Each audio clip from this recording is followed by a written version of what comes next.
After education planning, we then move into investment strategy. Now this is not specifically which stocks, bonds, or whatever to buy. This is what's the strategy we want to use with our investing. Overall, what types of accounts? Taxable, IRAs, company-sponsored retirement plans like 401ks. If so, does it have a match or not? At retirement or even before, changing a job, the nature of a rollover. How do we want to work with a rollover? Annuities. People say, should I have an annuity, fixed or variable? Well, it's one of the things we look at. Sometimes they make sense, sometimes they don't. How much should be in each of those areas? How much should be in a taxable joint account versus an IRA? Now, what should your contributions be going into a 401k? Those are the things we also deal with. Tax-deferred and tax-free accounts, big difference. Tax-frees are things like municipal bonds.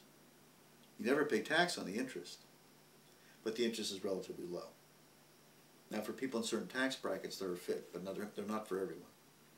Tax-deferred accounts are things like annuities or IRAs or 401ks, where you're not taxed currently, but when you take the money out, you're taxed. So how to work with that is an important consideration. Roth IRAs can be a wonderful tool for a lot of people if they can take advantage of them. No, you don't get a tax advantage for your contribution, but when you take the money out, it's completely tax-free. So there's a tremendous long-term benefit, which is why the planning process is so important, because it helps people see not just now and what we're putting away, and can I take a deduction now? Well, maybe we don't want a deduction now. Maybe we want the long-term tax-free benefit. A lot of what I do as a planner is that in working with clients in different ages, I see how life is going to shift for people.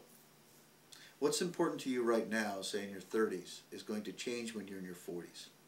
It'll change again when you're 50s and your 60s and your 70s and beyond. But your perspective on money and what you want money to do for you is going to constantly be evolving. And a big part of my job is to know what that is likely to evolve into and help you pave the way so you can reach that stage of your life successfully. Not get stuck in where we are right now.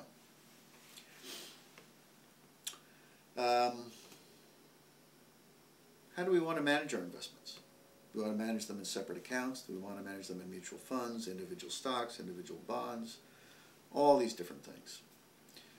Should we manage investments directly, or have a professional manage them?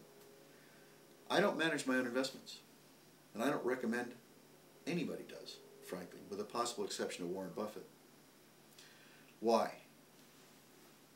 I've managed investments since I was since the early 70s, most of my life. And as much as I've learned about investing and how to manage investments, what's always there is my own natural emotions. And they will pull. They will pull me in the wrong direction at the wrong time. And they do that with all of us. So I'm a strong believer in don't manage your own investments, hire a professional in a strategy that's sound and works.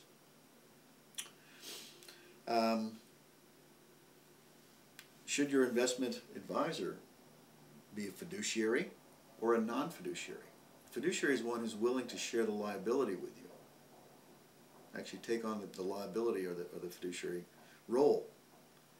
Someone such as a broker, well, the fiduciary liability ends at the point of sale. Big difference. Big difference.